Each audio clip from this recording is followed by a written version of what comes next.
देख रहे हैं सुदर्शन न्यूज। नमस्कार, बहुत स्वागत है आप सभी का यूपी विशेष में। मैं हूं आपके साथ संभव गुप्ता। और चलिए खबरों में सबसे पहले बात करेंगे यूपी के बुलंदशहर की, जहां बुलंदशहर में थाना नगर कोतवाली क्षेत्र के लाल तालाब मार्केट में भीषण आग लग गई। वहीं इस हादसे में करोड़ों रुपए की संपत्ति जलकर राख हो गई है। आग की लपटें इतनी भयानक थीं, इतनी तेज रहीं कि आसपास की कई दुकानें और मकानों को अपनी चपेट में ले लिया आग ने।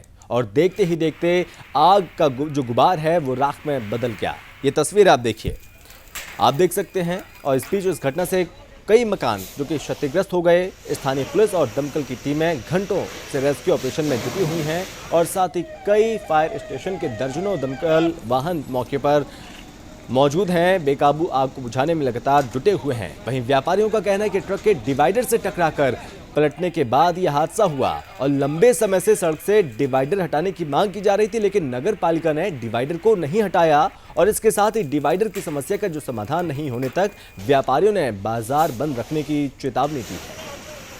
यह हादसा हुआ, उसके बाद यहाँ पर आग लग गई थी। कई मकान, कई दुकान जो कि क्षतिग्रस्त हो गए। और जैसे इस बात की सूचना दमकल विभाग तक पहुंची तो मौके पर अग्निशमन की टीम मौके पर पहुंची, इस आग को बुझाने की पूरी कोशिश की गई। और लेकिन इस बीच यहाँ पर व्यापारियों में काफ़ी ज़्यादा गुस्सा, जो आक्रोश है वो नज़र आ रहा है। और इस बीच यहाँ पर डिवाइडर हटाने की मांग जो कि व्यापारियों की ओर से लगातार की जा रही है। मोतीबाग फायर स्टेशन से लगभग 500 मीटर आगे मेन रोड पे 3-4 दुकानों में आग लगी। आग लगने का कारण एक ट्रक का अनियंत्रित होकर के पलट जाना। फायर ब्रिगेड की बुलंदशहर से 2 फायर टेंडर, ऊर्जा से 1 फायर टेंडर। सर कुल कितनी गाड़ियाँ आग बुझाने के लिए आई हैं? कर रहे हैं। कुल कितनी गाड़ी आग बुझाने के लिए आई है सर? अभी मौके पे 3 गाड़ी है, सिकंदराबाद की गाड़ी कुछ मिनट में आने वाली है। सर कितनी दुकानों में आग लगी है, कंट्रोल में है अब?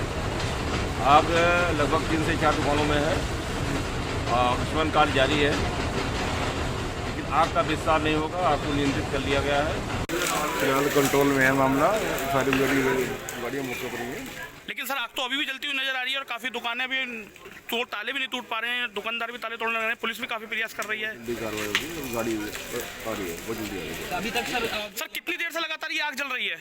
करीब 15-20 मिनट हो गए। सर किस कारण ये आग लगी है? ये ट्रक आया था,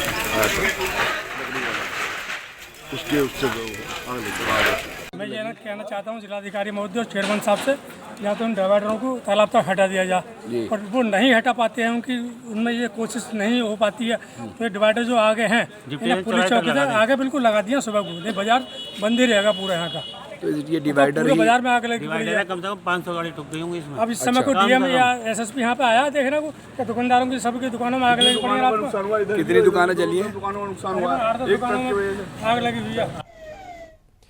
यूपी के गोंडा में अवैध कीमती सागौन की लकड़ी को ट्रक में भरकर बाहर ले जाने का एक मामला सामने आया है। और घटना गोंडा जनपद के रेहरा वन क्षेत्र की है। और जहां से नदी के किनारे अवैध रूप से लकड़ी का कारोबार करने वाले कुछ लोग थोड़ा थोड़ा करके जो लकड़ी है उस लकड़ी को इकट्ठा करते हैं। और जब पर्याप्त मात्रा में लकड़ी इकट्ठा हो जाती है तो ट्रकों में भरकर बाहर भेजने का काम यहाँ पर किया जाता है।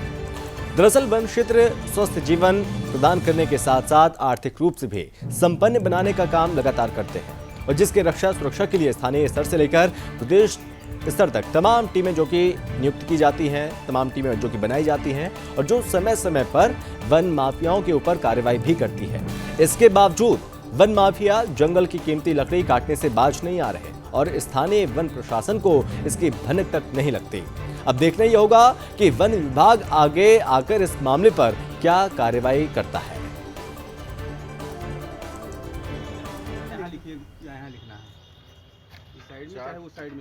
हम लोगों ने 13/14 की रात में हम लोग को ये सूचना मिली कि कुड़ासन के पास कोई एक ट्रक आ रहा है जिसमें सागौन के बोटे लोड होके आ रहे हैं। तो हम लोगों ने तुरंत तत्परता दिखाते हुए उस लकड़ी को पकड़ा, उस ट्रक को पकड़ लिया और ड्राइवर से कागज़ की मांग की गई तो ड्राइवर कोई कागज़ दिखा नहीं पाया।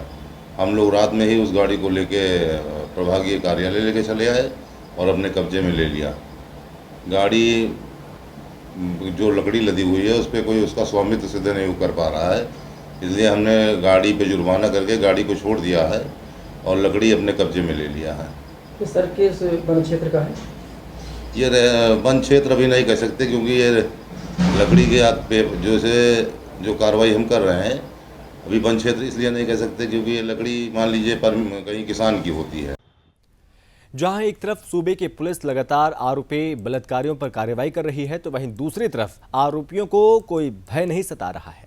इसी कड़ी में थाना कोतवाली हयातनगर जिला संभल के गांव एंचोली की नाबालिग लड़की से सामूहिक दुष्कर्म की एक घटना सामने आई है और जिसकी शिकायत को लेकर पीड़ित परिवार ने थाना हयातनगर चौकी जरगांव में मामला भी दर्ज करवाया। घटना एक हफ्ते पहले की बताई जा रही है और पीड़िता का कहना है कि वो अपने पिता और भाई के साथ एक हफ्ता पहले ग्राम सरथल खेड़ा बिलारी में मेला देखने आई थी।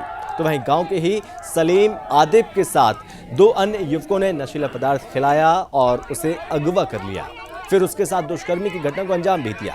पीड़ित परिवार का आरोप है कि बिलारी पुलिस ने भी एफआईआर तो दर्ज की, लेकिन पुलिस आरोपियों को एक हफ्ते बाद भी पकड़ नहीं पाई, जबकि आरोपी गांव में ही खुलेआम घूम रहे हैं। और इतना ही नहीं, पीड़ित परिवार ने पुलिस पर आरोपी से रिश्वत लेने के साथ साथ पीड़ित युवती पर मारपीट का जबरन बयान बदलने का आरोप लगाया।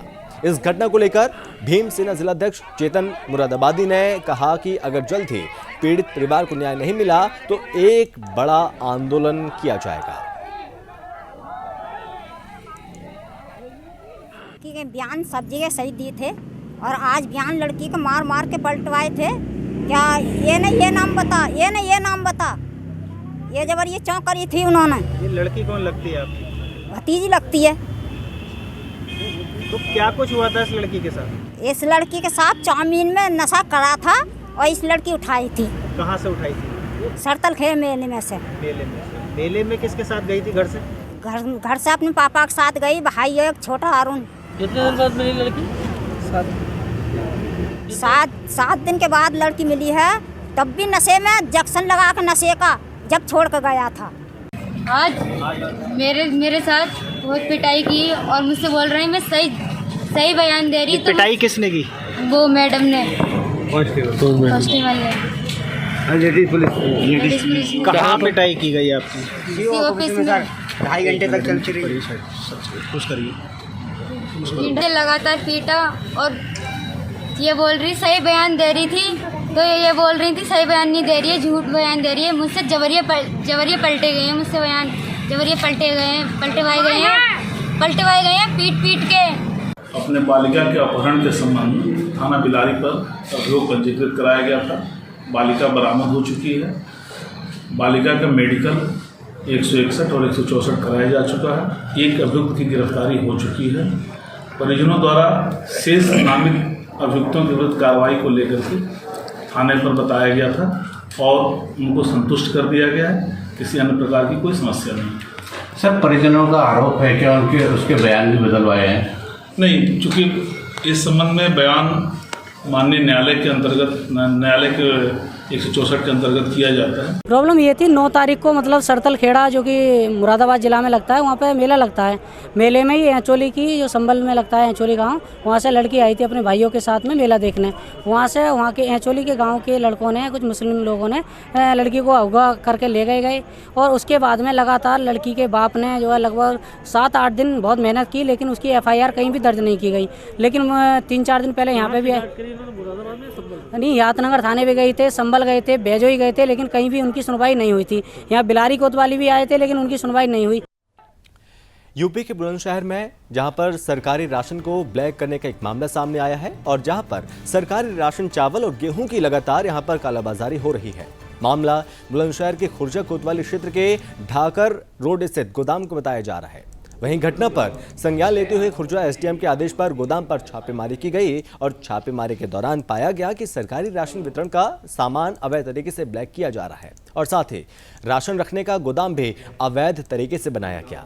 इस घटना को लेकर क्षेत्रीय खाद्य अधिकारी की शिकायत पर 2 लोगों के खिलाफ मामला दर्ज किया गया और साथ ही साथ छापेमारी में चावलों के ढेर, चनों के पैकेट, गेहूं की बोरियां बरामद की गई हैं।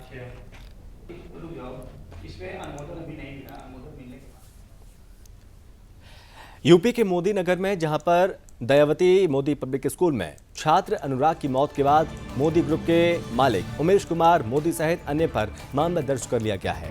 आबूदाबी के मोदी नगर दयावती मोदी पब्लिक स्कूल की बस में स्कूल के लिए जा रहे 11 वर्षीय अनुराग भारद्वाज की मौत हो गई। बताया जा रहा है कि बच्चे ने उल्टी करने के लिए शीशे से सर जैसे ही बाहर निकाला तो गाड़ी स्कूल के लिए गेट से मुड़ी और अचानक इसी बीच बच्चे की गर्दन गेट और बस के बीच आ गई। बच्चे की मौके पर ही दर्दनाक मौत हो गई। मृतक अनुराग फफराना रोड सूरत सिटी का रहने वाला था। वही घटना की जानकारी जैसे ही परिवार को लगी तो परिजनों में कोहराम मच गया और साथ ही पूरे मामले की शिकायत पर स्कूल के मालिक के विरुद्ध मामला दर्ज कर लिया गया और आरोपी कंडक्टर और साथ ही गाड़ी को कब्जे में लेकर आगे की कार्रवाई हो रही है।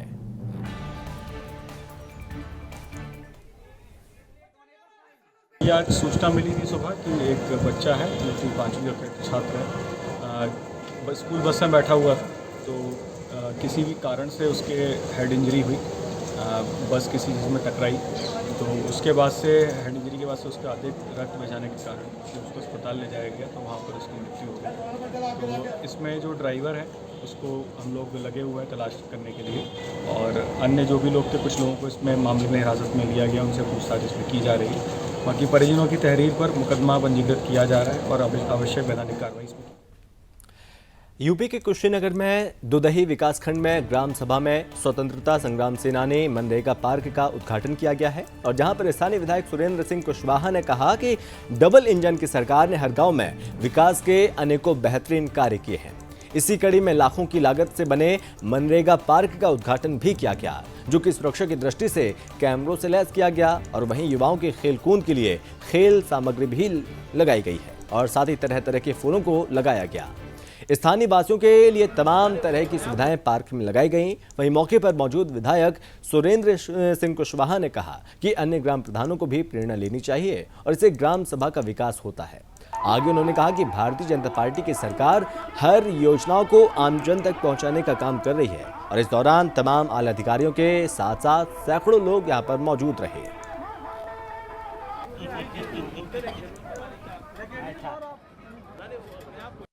देखिए यहाँ दुदही ब्लॉक में 6 ग्राम सभाओं में मनरेगा पार्क बन रहा है। हमने बहुत कोशिश किया, हमारे गांव में भी बने, आज सफल रहा। मेरे गांव में भी अच्छा पार्क बना है और सबकी सहमति से बना है, जिसमें सारे बच्चे खेलते कूदते अच्छा लगता है। क्या मनरेगा पार्क में ऐसी चीज़ें हैं जो लोग उपयोग कर सकते हैं? जैसे सुबह के टाइम व्यायाम के टाइम टहलना है, वॉकिंग करना है उसमें, और प्लस खेल कूद के समारोह, बच्चों के लिए भी झूला वूला है और भी है बुजुर्गों के लिए। बच्चों के लिए क्या उसमें व्यवस्था है? खेलने कूदने की व्यवस्था है, झूला है और सीखने की उसमें साहस है, उत्साह है।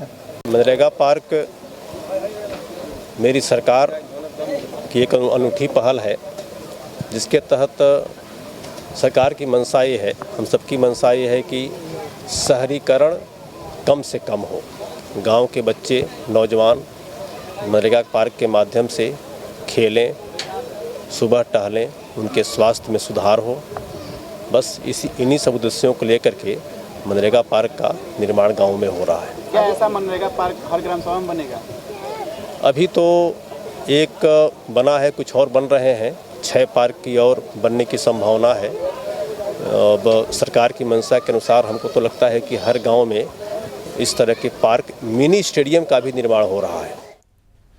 यूपी परिवहन विभाग की ओर से 18 अप्रैल से 24 अप्रैल के बीच सड़क सुरक्षा सप्ताह मनाया जा रहा है और इसके तहत बुधवार को यूपी के प्रयागराज जिले में वाहनों की सघन चेकिंग कार्य हो रही है, जहां विभाग की 5 टीमें जगह जगह चेकिंग कर रही हैं और इनमें बगैर हेलमेट वाहन चलाने, रॉन्ग साइड गाड़ी चलाने के साथ ही ड्रंक एंड ड्राइव को लेकर विशेष अभियान चलाया जा रहा है। इस दौरान लोगों को यातायात नियमों के बारे में जागरूक भी किया जा रहा है। वहीं जो लोग यातायात नियमों का पालन नहीं कर रहे हैं उनका चालान यहाँ पर काटा जा रहा है। साथ ही साथ मौके पर वाहनों की फिटनेस और कागजात भी चेक किए जा रहे हैं।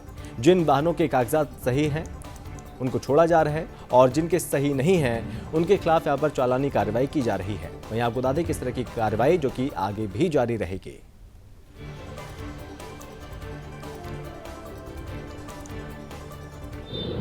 चतुर्थ सड़क सुरक्षा सप्ताह दिनांक 18 तारीख से और 24 तारीख तक मनाया जा रहा है। उसी के क्रम में आज बगैर सीट बेल्ट, बगैर हेलमेट, बगैर ड्रंकन ड्राइविंग और रॉन्ग साइड ड्राइविंग, इनका अभियान के तहत आज जो है समझाया जा रहा है, जागरूक किया जा रहा है और जो नहीं मान रहे हैं तो उनको हम चालान भी कर रहे हैं। इस क्रम में करीब 200 के आसपास चालान हो चुके हैं। अभी ये पूरा दिन चलता रहेगा ये अभियान। और इसी के साथ यूपी विशेष में बस इतना ही। आप बने रहिए सुदर्शन न्यूज के साथ। जय हिंद। देख रहे हैं सुदर्शन न्यूज।